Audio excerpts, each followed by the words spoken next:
दोस्तों, होम्योपैथी में केस लेते समय पेशेंट जितना सफाई से और जितनी अच्छी तरीके से अपने सिम्टम्स बताता है, फिजिशियन को उतना ही आसान होता है उस पेशेंट को दवा देने के लिए। यानी किसी भी बीमारी को ठीक होना है तो उसमें दोनों का रोल है, डॉक्टर का भी और पेशेंट का भी। डॉक्टर का काम है अच्छी दवा चुनना और पेशेंट का काम है अपने सिम्टम को अच्छी तरह प्रेजेंट करना। ये दोनों में से कहीं भी गड़बड़ हुआ तो रिजल्ट फेवरेबल नहीं मिलते या अच्छे नहीं मिलते।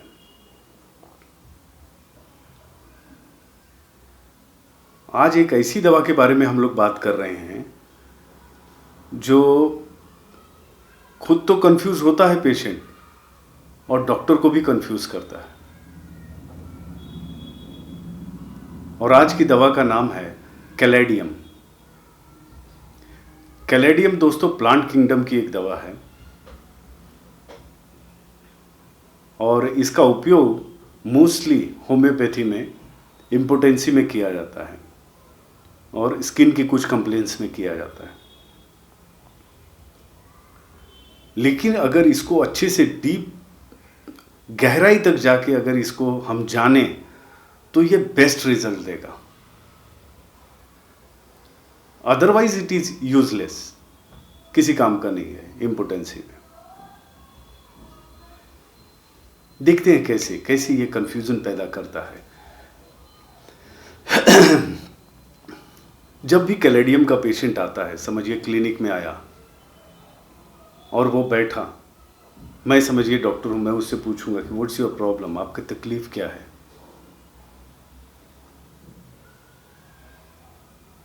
तो वो कोशिश करता है कि वो अपनी तकलीफों को बताए और उसके लिए उसे सोचना पड़ता है। Here comes the problem. Caladium के पेशेंट जब भी अपने माइंड को कंसंट्रेट करने की कोशिश करता है वो कंफ्यूजन में चला जाता है। जब भी अपने दिमाग को एकत्रित करने की कोशिश करता है वो कंफ्यूज हो जाता है। या तो कंफ्यूज होगा या इसका दिमाग एकदम वैकेंट हो जाता है, खाली हो जाता है, एम्प्टी हो जाता है, कुछ ख्याल नहीं रहते।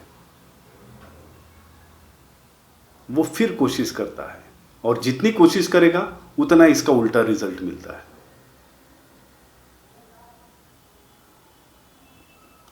तो ये कैसे बताए अपने सिम्टम, इस तरह का कंफ्यूजन पैदा करता है। कैसे लेंगे आप इसका केस?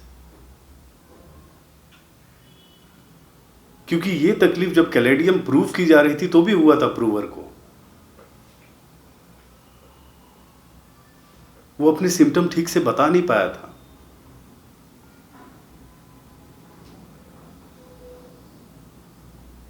एक तरह का धुंधला मेमोरी नहीं होता, फॉगी।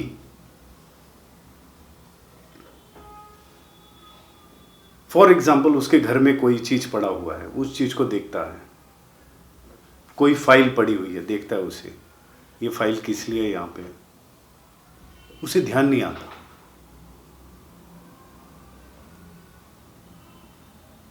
फिर वो कॉन्सेंट्रेट करता है कि किस लिए था और वो कंफ्यूज होकर वैकेंट हो जाता है। मैं एक एग्जांपल देता हूं आपको। एक और स्टेट होता है कैलेडियम का। It is related to forgetfulness and prostration of mind. और जैसे कैलेडियम का पेशेंट को किसी शादी का इनविटेशन है, शाम को अपना ऑफिस बंद करके वो शादी में गया, वहाँ खाना खाया, शादी अटेंड किया और वापस अपने रास्ते घर की तरफ चल दिया वो।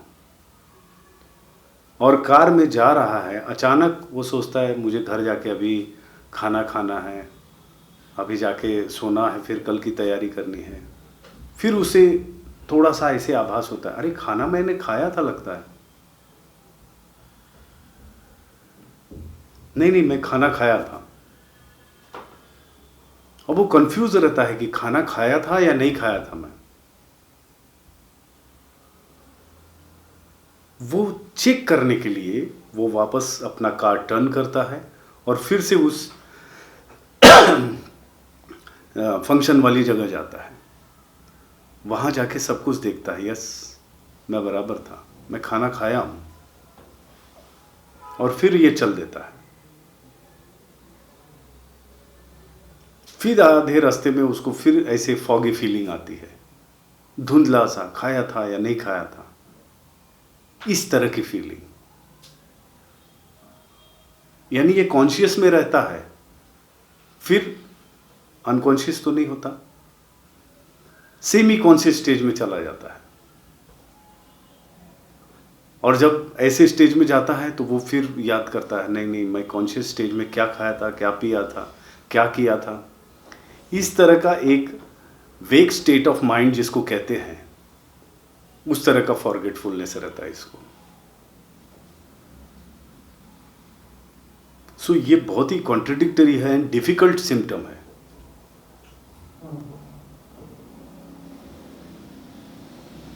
और दूसरी बात है कि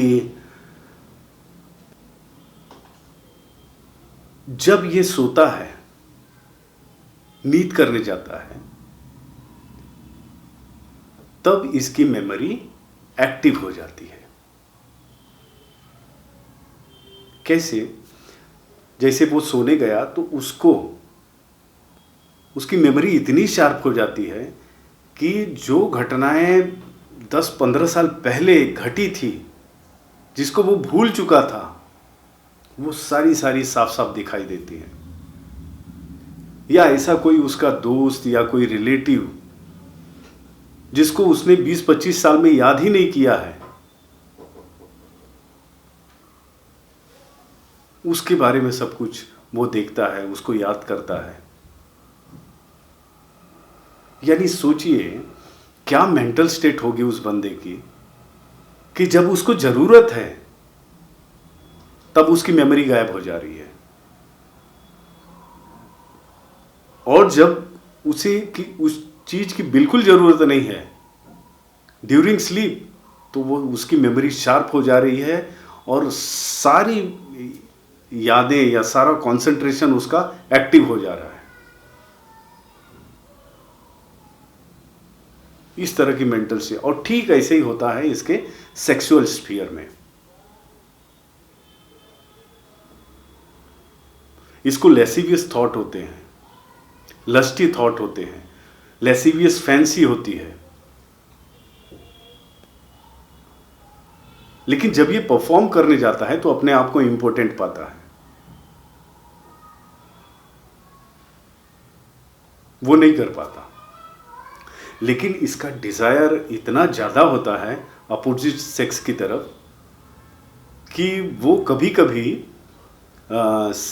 नुक्कड़ पे या सड़क के किनारे या स्ट्रीट पे बैठ के फीमेल्स को देखता है आते जाते, और लेसिवियस थॉट उसके दिमाग में आते रहते हैं, और इसके वजह से कभी सेमाइनल डिस्चार्ज भी हो जाता है। मॉर्निंग में समझिए जब ये पूरा जागा अवस्था नहीं रहता या पूरा सोया अवस्था नहीं रहता, again I tell you some semi conscious state, तब उस समय इसको इरेक्शन होता है, और जैसे ही ये जाग के when he attempt for intercourse again it fails, जैसे ब्रेन में हो रहा था। और कभी कभी जैसे ये अपने काम में बिजी है, इसको सेक्सुअल थॉट बिल्कुल नहीं है, वो अपने काम में बिजी है, कुछ और कर रहा है, कुछ ख्याल नहीं है इसके दिमाग में, and all of a sudden इसको इनवॉलेंट्री अचानक इरेक्शन होता है।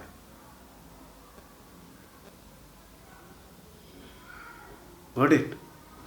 यानी जब चाहिए तब नहीं होता, अब जब कुछ और कर रहा है तब इसके इरेक्शन होते हैं, जैसे माइंड में है। जब वो कॉन्सेंट्रेट करता है तो सब वैकेंट हो जाता है, और जब सोया रहता है, जब किसी चीज का उसको जवाब नहीं देना है, तब वो सारी चीजें याद आती है कितने सुंदर तरीके से ये फिजिकल और मेंटल सिम्टम आपस में एक दूसरे से जुड़े हुए हैं दोस्तों।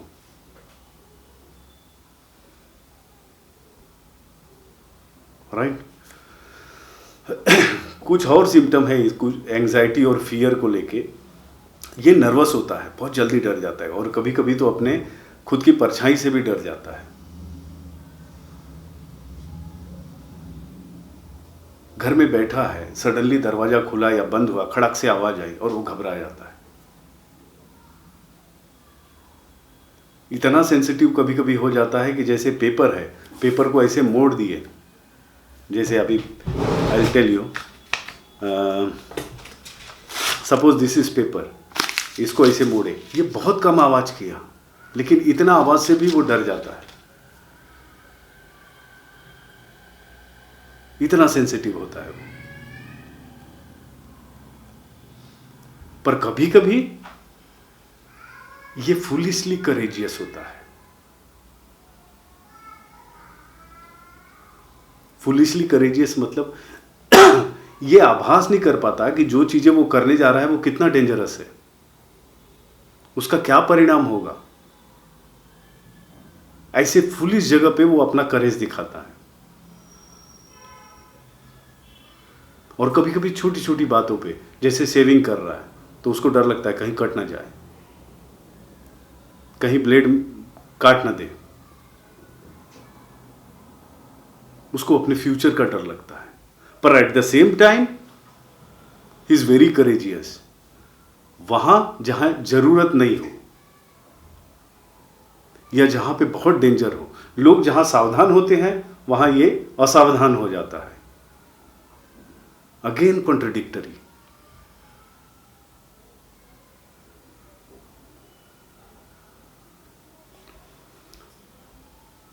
फिर कुछ इसके रियर्स फीलिंग्स हैं दोस्तों।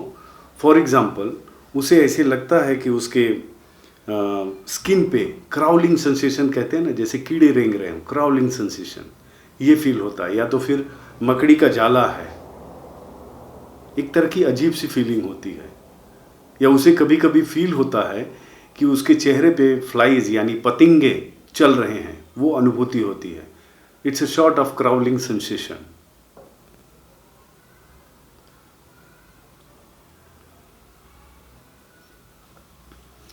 ये टाइफाइड के भी बहुत अच्छी दवा है दोस्तों। और जब भी टाइफाइड का फीवर बढ़ता है तो इसको एक अजीब सा स्ट्रेंज फीलिंग होता है। मतलब ये अपने रिश्तेदारों को, अपने लोगों को पहचानता नहीं है उस समय।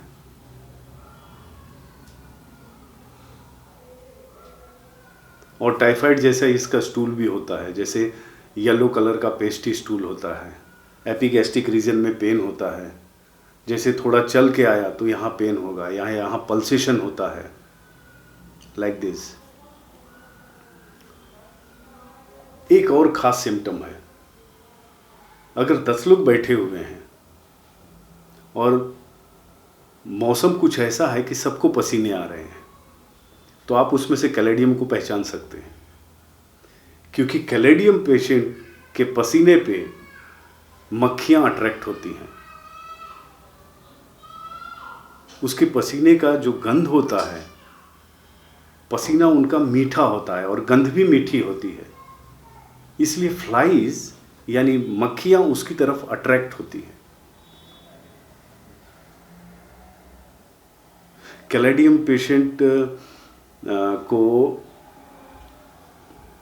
गर्म मौसम या गर्म एटमॉस्फेयर से तकलीफ होता है। फिर एक कॉन्ट्रडिक्टरी, लेकिन इसे गर्म पानी पीना पसंद है।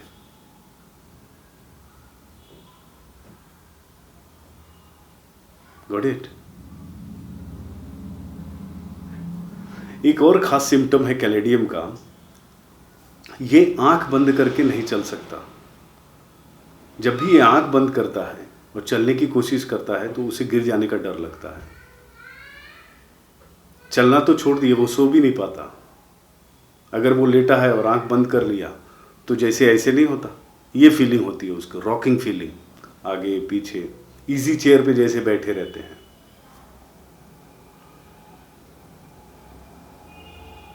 And now I am ending this video. ये फीमेल के लिए भी, फीमेल सेक्सुअल ऑर्गन में भी उतने ही इम्पॉर्टेंट है, लेकिन उसका वजह कुछ और है।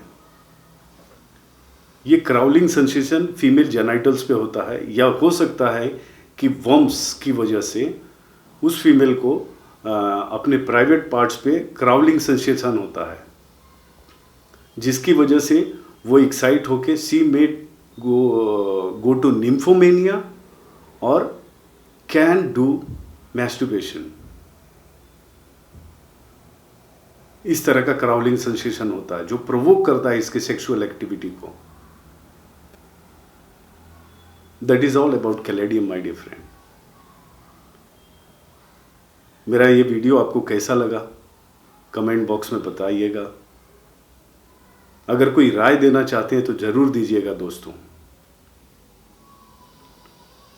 मेरे बहुत सारे दोस्त हैं जो मेरे पास मुझे मिलने आते हैं और जो मेरे सब्सक्राइबर भी हैं। वो मुझसे बोले कि आपका नया वीडियो नहीं आया, जबकि मैं नया वीडियो अपलोड करते रहता हूं। तो मैंने देखा तो उन्होंने सब्सक्राइब नहीं किया था। जब भी मैं वीडियो नया डालूंगा, अगर आप सब्सक्राइब किए हैं तो आपको नोटिफिकेशन आएगा। So please do subscribe to get new videos. जो भी मैं अपलोड करूंगा आप लोगों के पास आएगा। मैं जानता हूं ज़्यादातर लोग ये बातें जानते हैं, लेकिन कई लोग नहीं जानते। Thank you very much.